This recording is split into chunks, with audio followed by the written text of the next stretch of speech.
Imagine standing at a checkout counter, holding out your card, and realizing the cashier's hands are trembling so badly she can barely scan your items.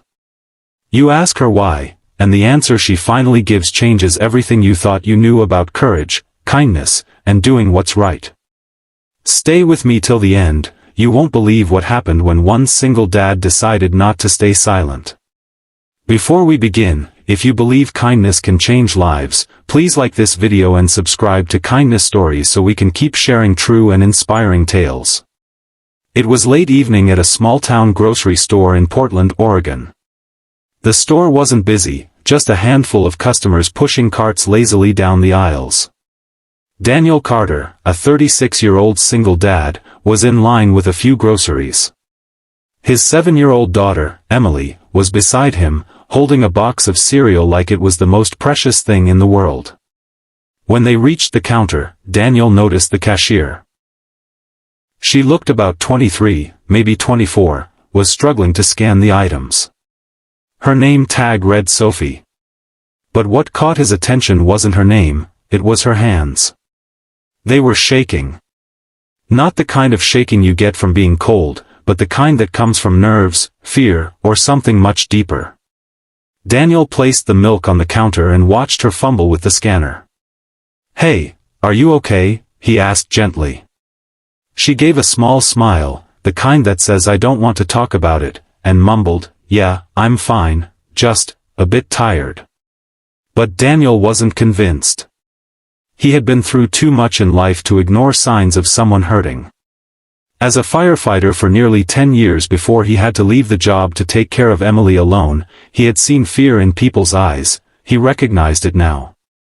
He watched her try to punch in the serial code, her fingers trembling so badly she had to backspace twice.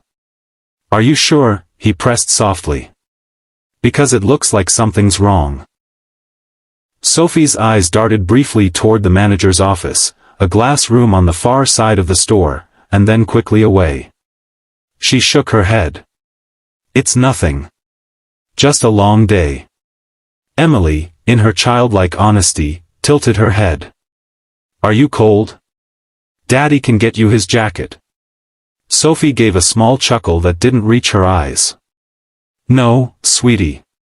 That's very kind, but I'm fine." Daniel's gut told him she was hiding something.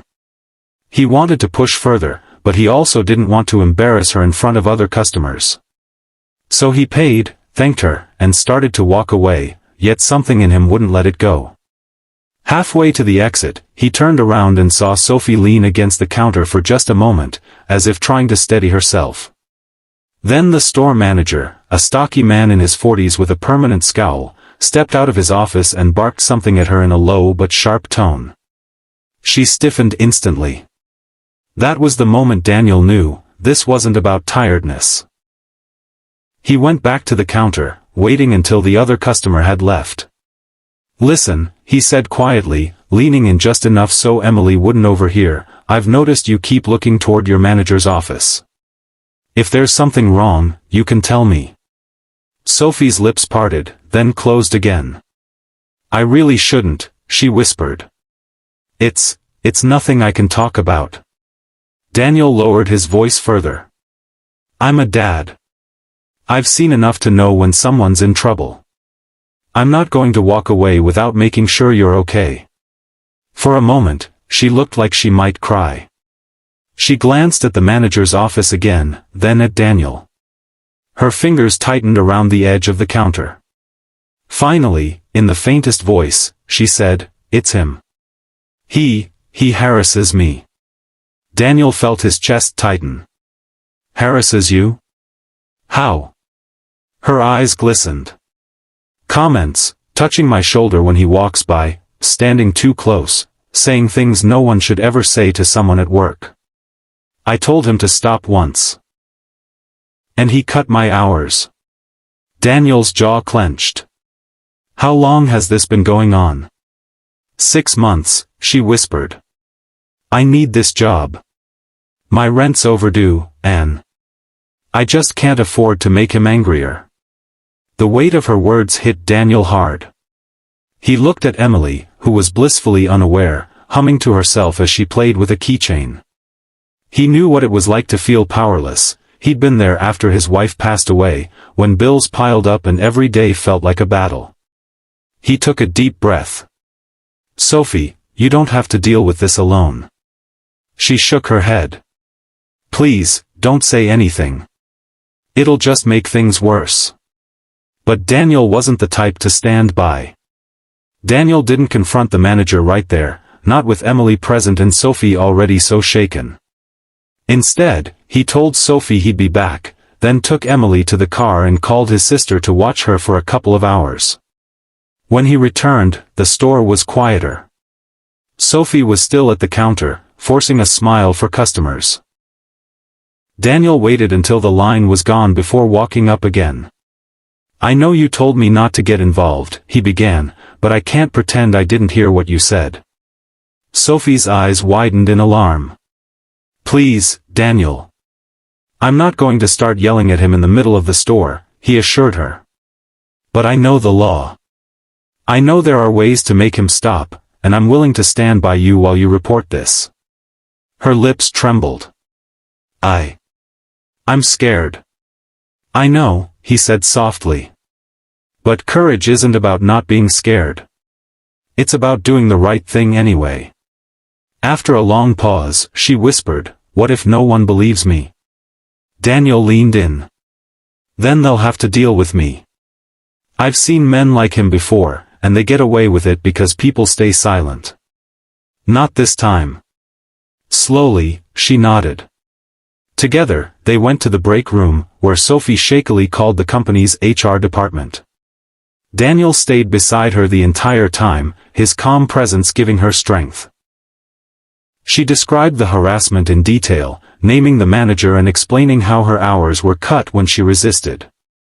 The HR rep promised an investigation and told her she wouldn't have to work her next shift until it was resolved. When they walked out, the manager saw them together and frowned. "What's going on here?" he demanded. Sophie's voice shook, but she stood a little taller. "What's going on is that I've reported you." The man's face went pale. You can't." "I can," she said, surprising even herself. "And I did." Daniel stepped forward just enough for his presence to be felt. "You're done intimidating her. If I hear you so much as look at her the wrong way again, you'll have more than HR to answer to." The manager sputtered but didn't reply. As they left, Sophie exhaled shakily. I can't believe I did that." "You did," Daniel said with a small smile. "And you're stronger than you think." She looked at him with gratitude in her eyes. "Thank you for not walking away." He shrugged.